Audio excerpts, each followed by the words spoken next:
بصوا يا شباب، انا زيكم بقعد اتفرج على السوشيال ميديا وبتابع الناس اللي صناع المحتوى اللي بيقدموا محتوى زي عن شغل النقل الذكي. طبعا انا بحب اتابعهم، اتعلم يمكن استفاد منهم حاجه جديده، يزودوني حاجه.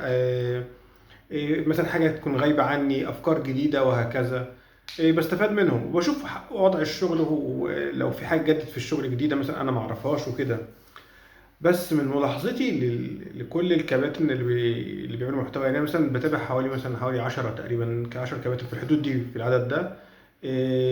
من الناس اللي شغاله، اغلبهم تقريبا ناس شاطره في الشغل وبيعرفوا يجيبوا القرش كويس قوي، بيعرفوا ان هم يستغلوا وقتهم ويطلع يجيب يعني يعرف يجيب الجنيه كويس قوي، وشاطرين في شغلهم.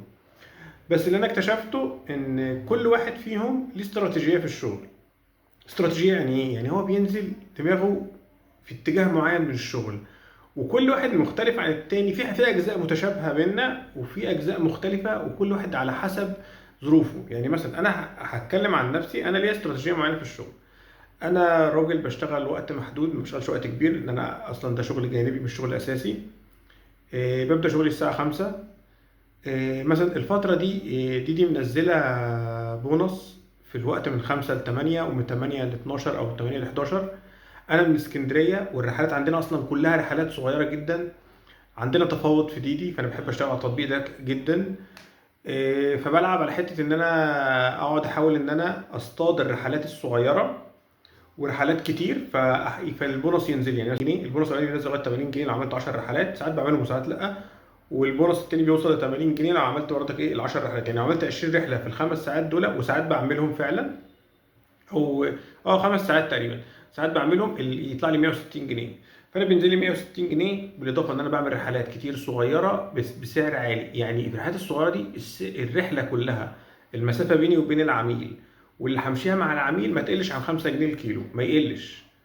وكل ما الرحله مسافتها بتصغر بيزيد السعر. يعني احنا مثلا لو الرحله انا بيني وبين العميل كيلو، هوديه كيلو، الرحله دي ب 20 جنيه، انت كده واخد الكيلو ب 10 جنيه. فدي استراتيجيه انا في الشغل. انا بشتغل وقت صغير، عاوز ان انا انزل افرم فيه الدنيا في الخمس ساعات دي، واحقق اكبر عائد عن طريق البونص وعن طريق الرحلات الكتير. لو الدنيا مش سالكه قوي، يعني الجو مريح ومش مش هعرف اعمل البونص بتاع دي، ببدا اصطاد الرحلات، افتح اندرايف وديدي مع بعض وابدا اصطاد الرحلات اللي سعرها عالي وحلوه واخدها. ما باخدش رحلات طويله عشان بتضيع لي الوقت، والعائد في الغالب بتاعها قليل. يعني اغلب الرحلات الطويله عندنا في اسكندريه الكيلو ما يوصلش ل 5 جنيه، صعب ان الكيلو يوصل ولو وصل ل 5 جنيه انا بالنسبه لي مش مرضي. انا هضيع وقت طويل قوي في رحله، في الاخر ان انا هاخد الكيلو ب5. ده انا ممكن اعمل كذا رحله صغيره، اخد فيهم اكتر من كده. تمام. فكل واحد في الناس اللي شغاله دي ليه استراتيجيه معينه في الشغل.